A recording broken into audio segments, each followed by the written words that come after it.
So take a look around the tablet and you can see default home screen here with some standard widgets that are part of Google. Standard widgets, we've got this interesting wedge design here, sort of like the folded book cover. The USB port is back here, and this is a micro USB host port. We did test this with the flash drive and a USB on-the-go cable. We have a full-size SD card slot here, and the headphone jack as well. Fiddly little plastic cover, but it's pretty robust. On this side here, hiding under the edge, we have a reset hole, volume controls, and the power button. Speaker grill, and back here we have the camera lens.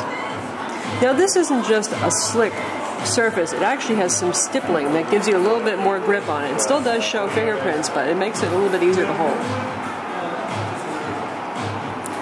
And down here we have a proprietary dock connector. It's definitely a good looking tablet. It doesn't look like anything else. Apple won't be suing Sony over copying any look and feel, certainly here. So it's certainly good looking and it's got a lovely design, but this is pretty darn thick right here, and that can be a bit of a detractor for folks who really like the super thin and light tablets like the Galaxy Tab 10.1 or the iPad 2. But we give Sony a definite A for styling. Tablet's fast and responsive enough. It's your standard Tegra implementation.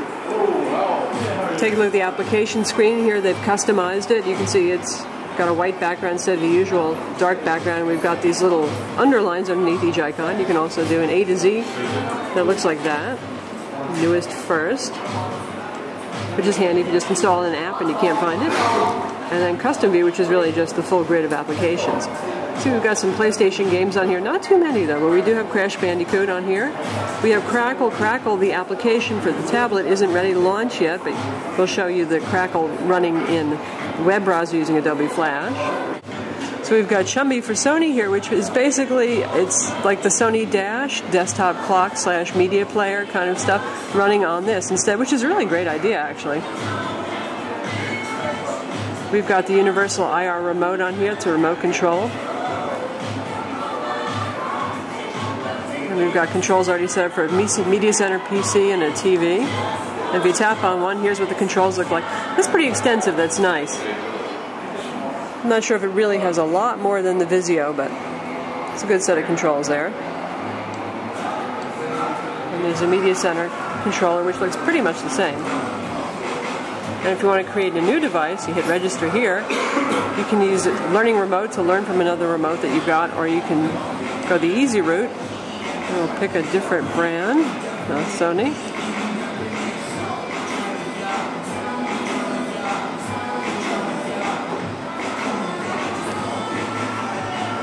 And then you can test it out to see if it works. So, pretty easy. When you finish the test, it's saved automatically. And there's the interesting touch controls here. Now we're going to test out that USB host. This is the Motorola Zoom, actually, a USB on-the-go cable and a flash drive we got connected. Stick it in there.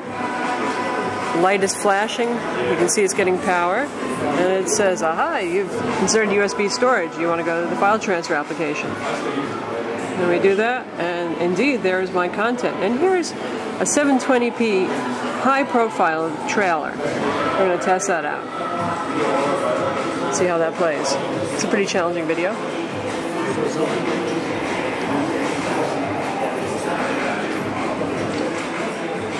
Yeah, this is volume down power. And the frame rates are a little jerky occasionally, but not too bad.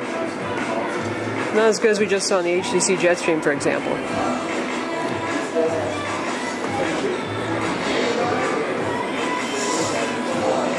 Sound is reasonably good out of the speakers. I know it's hard to hear because we have a lot of background music going on here. So that's 720p high-profile MPEG-4 video. And now we'll take a look at 1080p. This is 1080p standard profile. This is not high profile.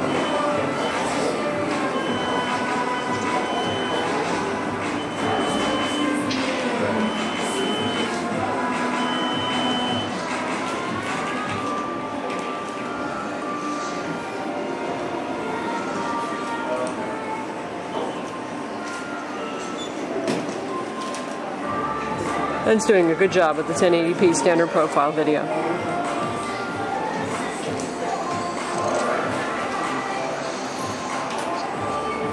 So here we are playing Crackle video. We're using the web browser and Adobe Flash because the Crackle application isn't ready yet for the Sony tablet.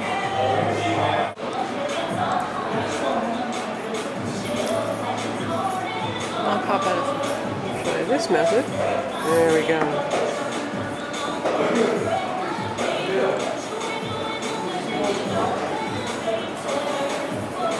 And now we've got Crackle playing in full screen over Wi-Fi on the Sony tablet. So you can see we've just run the quadrant benchmark here, and the score is 15-13. We just rebooted it, there's no apps running in the background. And that's not hugely impressive. We'd like to see more like 2,000 or so on this. But it's not terrible either. So you can see Sony's custom skin for the keyboard here. One thing I don't like, there's like no press and hold.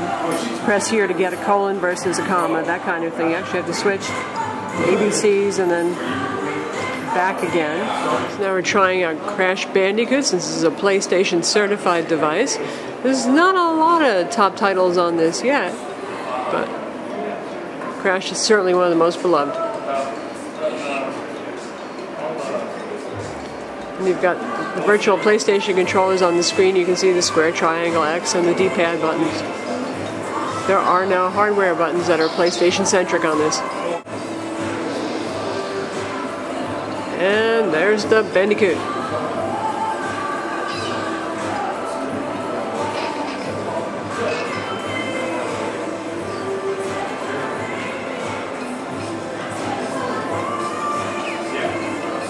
Great frame rates, nice color.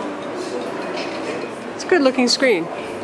Right now we have it set to maximum brightness. It's not the world's brightest screen, but once you crank it up, it looks pretty good.